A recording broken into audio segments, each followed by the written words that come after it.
Bonjour à tous, nous allons démarrer le récapitulatif des résultats en première division, c'est-à-dire la Ligue Pro sénégalaise. Nous démarrons par Gorée, ayant l'occasion de creuser l'écart en cas de victoire qui va totaliser à 27 points. Mais Gorée a malheureusement buté sur l'équipe de Agel de Rufisque du président Mamadou Niang. Ce qu'il faut retenir de cette rencontre, Gorée partait en position favori, même si on savait qu'il rencontrait une équipe qui joue aussi le titre Asel de Rufisque. Pourtant, les signaux étaient déjà ouverts parce que Gorée avait déjà battu en Coupe du Sénégal en milieu de semaine en temps sportif Grand Yoff sur le score sans appel de 3-0. C'était au stade Diagili Bakayoko. C'est une équipe en confiance alors qu'il devait se déplacer dans l'autre ville, Lebou, qui se situe à l'entrée de Dakar face à Agel de Rufisque, l'autre géant qui pousse aux côtés de Tengue FC. Mais les partenaires de Vieux Cissé ou encore du capitaine Ousmane Beng n'ont pas continué cette constance. Pour rappel, Gorée, c'est le solide leader qui avait au goal average plus 13 et avait l'occasion de conserver cette place, en tout cas pour terminer ses débuts de nouvel an 2026 sur le fauteuil du leader.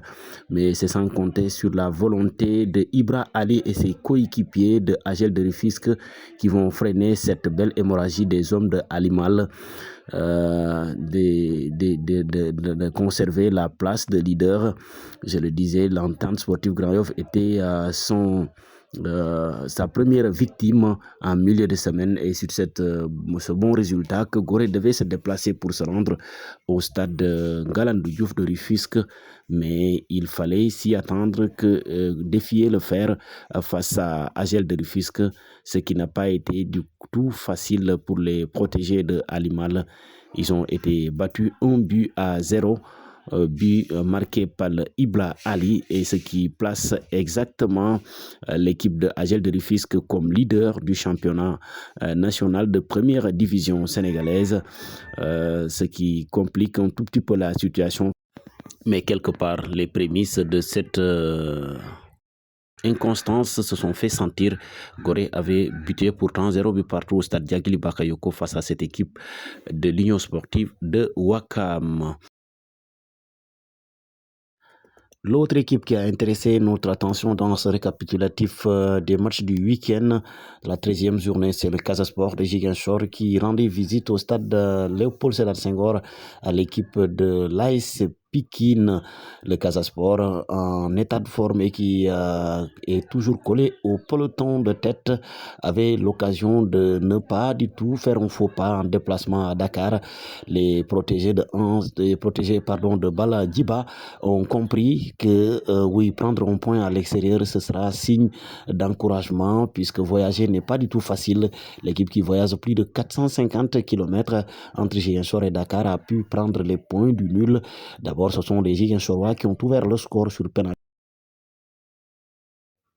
par l'international gambien de 18 ans, Ansoumane Samoura, sur penalty, mais les Pikinois ont répondu présents dans ce jeu pour ne pas se faire plier par l'équipe du Sud. Ainsi, le Casasport colle au peloton derrière Union Sportive de Gorée, 23 points. Casasport vient à la 3e position avec 22, tous derrière l'équipe de Agel qui totalise 24 points après 13 journées jouées.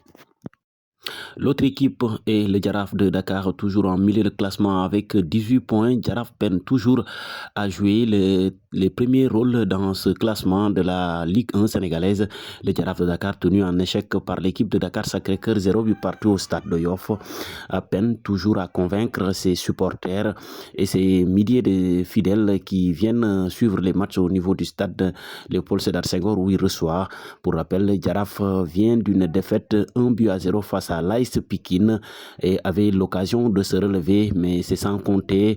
En milieu de semaine, le Djaraf a été battu par Guédiawaye FC également en difficulté. Pour se faire une santé, le coach Souleymane Diallo avait besoin de tout sauf une défaite, mais un point du nul n'est pas aussi mal, mais c'est très mal apprécié du côté de la Médina, où les supporters, la plupart pensent que le coach doit quitter son banc pour céder à un autre technicien. Pour rappel, Jaraaf totalise 18 points au classement, avec seulement plus 1 au classement de goal average. L'équipe qui est censée jouer les premiers rôles du championnat peine toujours à gagner et se projeter devant le classement pour cette saison. Ça ne bouge presque pas en championnat pour Guédiawaye. Difficile de le constater, mais oui, c'est le cas. Guédiawaye a encore perdu devant Walidan de Thiès sur la plus petite des marques, 1-0. Battu par Azel 1-0 lors de la 12e journée, Guédiawaye avait l'occasion de se relancer après une petite victoire sur le même score devant le Jaraaf en milieu de semaine en Coupe du Sénégal. C'était l'occasion parfaite pour les Crabes de se maintenir en milieu de classement et décoller complètement. Pour rappel, Guédiawaye occupe la 16e place du classement avec seulement 7 points. Malgré son retrait de points et une sanction lourde en début de saison, Guédiawaye toujours peine à gagner et à convaincre ses supporters. Souvent, c'est des buts pris dans les tout derniers instants des matchs. Pour rappel, sa dernière victoire remonte lors de la 9e journée face à Cambérène qu'il avait battu à l'extérieur 2-0. Et c'était sans contexte une joie populaire, une liesse qui faisait croire aux supporters que l'équipe jouera le titre. Voici ce que nous avons à vous proposer. On attend vos commentaires, mais on vous laisse cruster le classement. Mais le classement des meilleurs buteurs qui est occupé par Abdourahmane Mbodj de Génération Foot avec 6 réalisations après son triplé du week-end dernier. Boubacar Koli du Casa Sport et Mohamed Diop de Azel occupent également la 2e place avec 5 buts par joueur. Et la 3e position est occupée par Idriss Sambaï de l'Union Sportive de Ouakam et de Farah Mendy de Dakar Sacré-Cœur. Merci à tous.